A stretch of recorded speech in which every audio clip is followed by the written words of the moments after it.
there should not be any. Maybe to look at the immediate law to offer immediate some. You're here in Bangkok and you have met all the key players on the Thai side in the peace process, including the new chief of the Thai delegation, right? And the good news is that they are very keen to resume the peace talk. And my question is, so far has any decision been made as to the next step that need to be taken for the peace process to proceed? The aim of the visit is to hear from the government, the new government, Yep.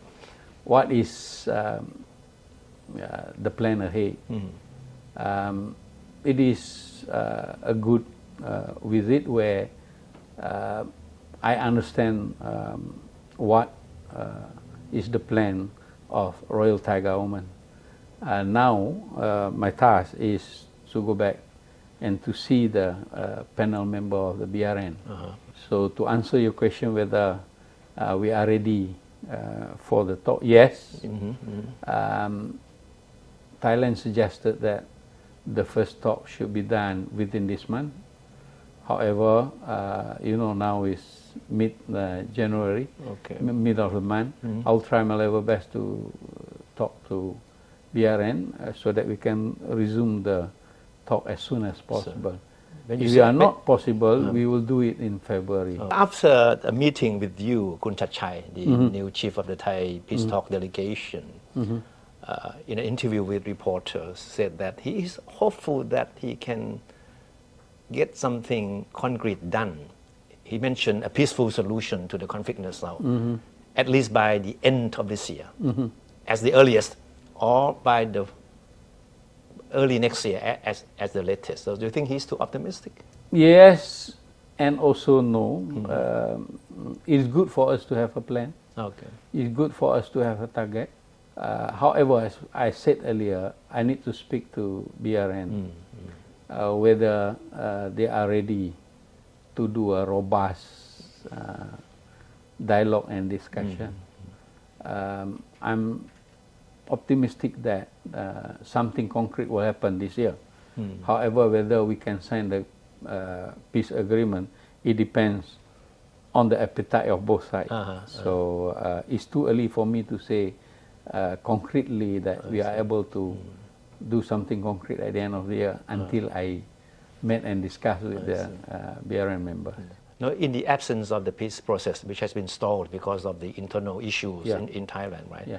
Have you been in contact with the BRN representatives? Yes. And what have been their signals so far? The signal is they are also eager to proceed. There are a lot of discussion done within themselves and also with me. Am I right to say that the next round of meeting will be confined only to the representatives from the Thai side and BRNs? Because in the last session in KL in February, there was an agreement that the talk should be open to other groups involved in the conflict in southern Thailand. Right? Yes, I think the first dialogue should be focusing on both. Both have got to agree. I've suggested to both that the first dialogue should be what is the agenda for the year. Yes, we will touch on substantive issue such as the roadmap, GCPP. However, we will not be doing in depth on that. So if we have an agenda, a plan, I think it is beneficial for both to plan ahead so that each dialogue we were able to meet some objective. So the first meeting will be focusing on what are the objectives of each meeting. What do you think will be the most important element of the next session, the first session, that will demonstrate that both sides are open, are ready, and committed to achieving a solution? I think one of the challenge that I have is to explain to BRN what is the end game, what is the end state in which I've already discussed with the chair, PDP, Mr. Chachai. In principle, they have got the plan or the end game to be explained to BRN in the first dialogue. It may be just a broad brush and state or end game. However, at least it will give some hope and also the direction for BRN to work too. And obviously, on their part, they have got to digest and discuss and make a decision of what will be the end state of the dialogue or the peace. In the aftermath of the last session you facilitated in KL, you visited Southern Thailand, right? And in an interview with me on that occasion, you said you met a lot of people on both sides of the border. And most people believe that they were beginning to see light at the end of the tunnel. Now, almost a year has passed. So the light that people believe they were seeing back then, is it getting brighter or is it getting dimmer? We think, or I should say that, we think of circumstances. Because after that dialogue, the parliament dissolved, and then PDP is only formed in December. However,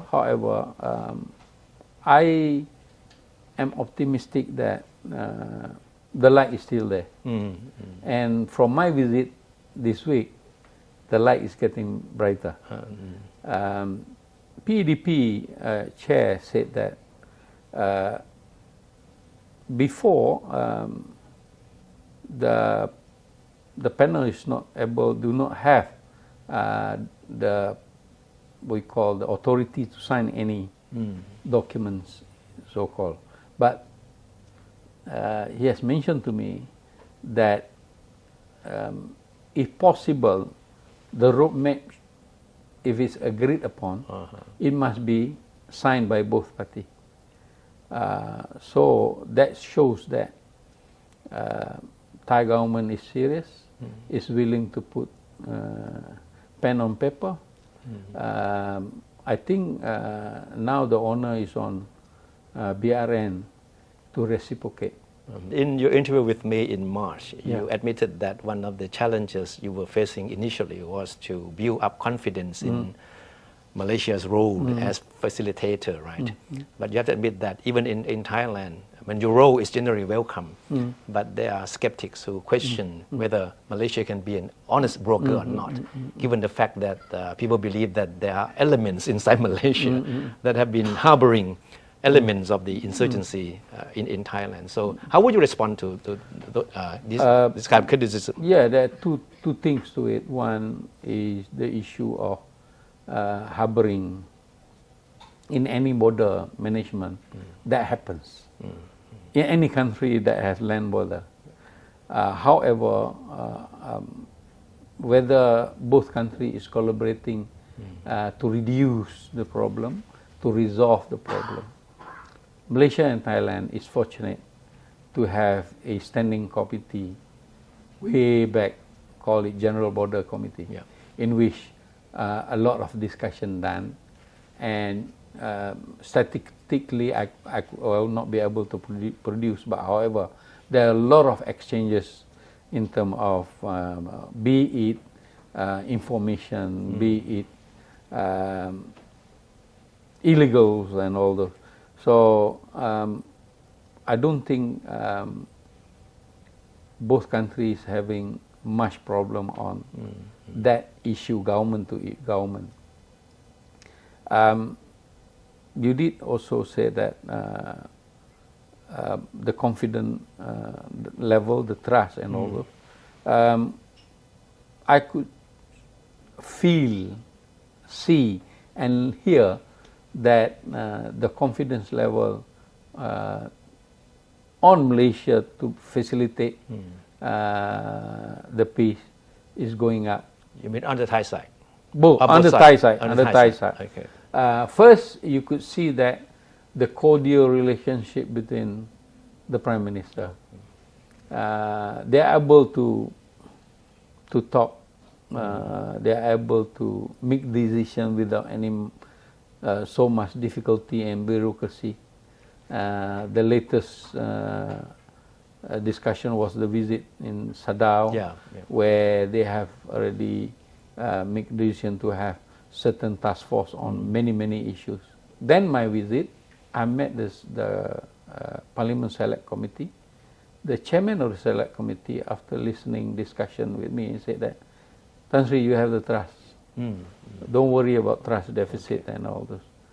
On a working relationship with PDP and the rest, we have a very robust, transparent, no holding of punches when we discuss. We put it on the table.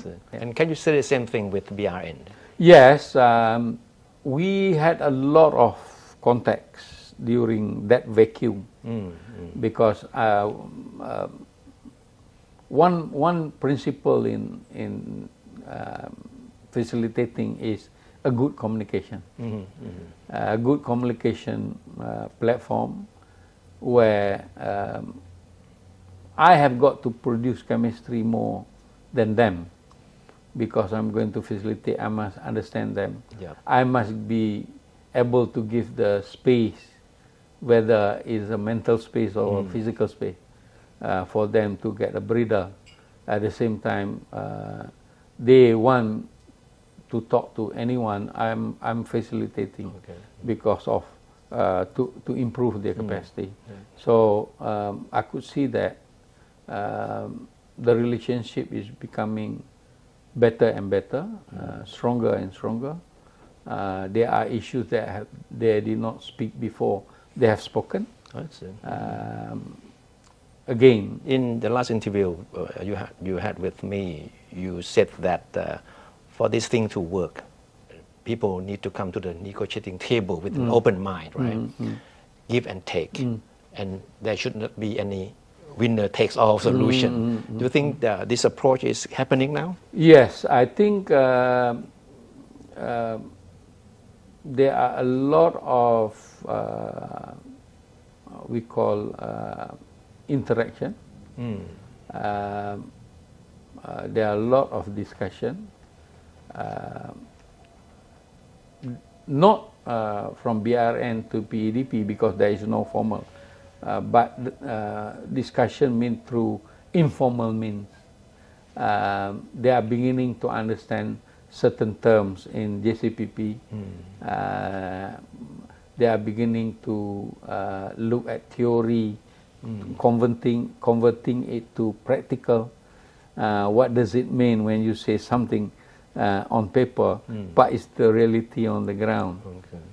And I could see also from the discussion that I had with the Deputy Prime Minister, the Deputy Prime Minister said one of the tools that Thai government is looking at is economic development. I should congratulate the Thai government for doing that because for BRN, what is the payoff? What is the benefit of signing the peace agreement? The government also did mention about integration. So what model of integration that the Thai government is looking at? All those have got to be articulated, understood by me, and hopefully PDP is able to explain it to BRN.